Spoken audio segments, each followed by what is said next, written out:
ప్రభువును ఆశ్రయించినప్పుడు అపరాధులుగా మనం ఎంచబడం. ఎందుకోసం అంటే మనం దేవుని సందుకు వచ్చి పశ్చాత్తాపడినప్పుడు ఆత్మానుసారమైన దుఃఖాన్ని మనం కలిగి ఉండి, ప్రభువా నేను పాపిని, నేను చేసిన క్రియలు పాపము, ఈ పాపములో నేను చనిపోతే నరకానికి పోవాలి, కానీ నీవు నా రక్షకుడికి లోకానికి వచ్చి నా కోసం శిలువలో మరణించి నీ రక్తంతో నన్ను కడుగుతానని వాగ్దానం చేసావు గనుక నా గత జీవితాన్ని ప్రక్కన పెట్టి, నా పాప జీవితాన్ని ప్రక్కన పెట్టి నీ శరణు కోరుతున్నాను. నీవు నన్ను క్షమించి నన్ను బలపరిచి నీ మహిమ నిమిత్తం వాడుకో ప్రభు అని ఎవరైతే నిజమైన పశ్చాత్తాపంతో ప్రార్థన చేస్తారో అలాంటి వారి పాపములు దేవుడు కట్టగట్టి ఎక్కడేసేసాడంట, అగాధ జలముల్లో వేశాడు. అంటే మరి ఎవరి ద్వారానో తీయబడనట్టుగా దేవుడు ఆ పాపం అగాధ జలముల్లో వేశాడు. ఈజన్ ఇట్ ఏ గ్రేట్ ప్రామిస్. ఇది గొప్ప వాగ్దానం కాదా? ఇది మనందరికీ ధైర్యం ఇచ్చే మాట కాదా? మన పాపములు మన మీద నిలిచి ఉంటే మన జీవితంలో సమాధానం ఉండేది కా. మన పాపములు మన మీద నిలిచి ఉంటే మనకు శాంతి ఉండేది కా. మన పాపములు మన జీవితంలో నిలిచి ఉంటే దేవునితో సంబంధాన్ని మనం కలిగి ఉండేవారంక, ఆయన మనస్ఫూర్తిగా ఆరాధించేవారంగా, ప్రార్థనలో ఆయన వైపు చూసేవారంక. దేవుడు మనల్ని బలపరిచి స్థిరపరిచి లేవనెత్తి మన పాపములు అగాధ స్థలముల్లో వేశాడు కాబట్టి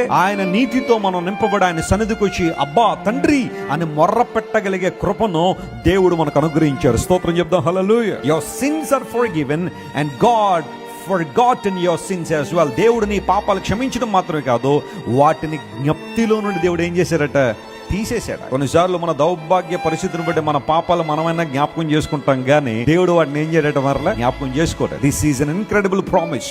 దేవుడు మనకిచ్చిన వాగ్దానం అంటూ ఏదైనా ఉంది అంటే అద్భుతమైన వాగ్దానం ఇది, నీ పాపములు తీసుకెళ్ళి అగాధ స్థలముల్లో వేశా.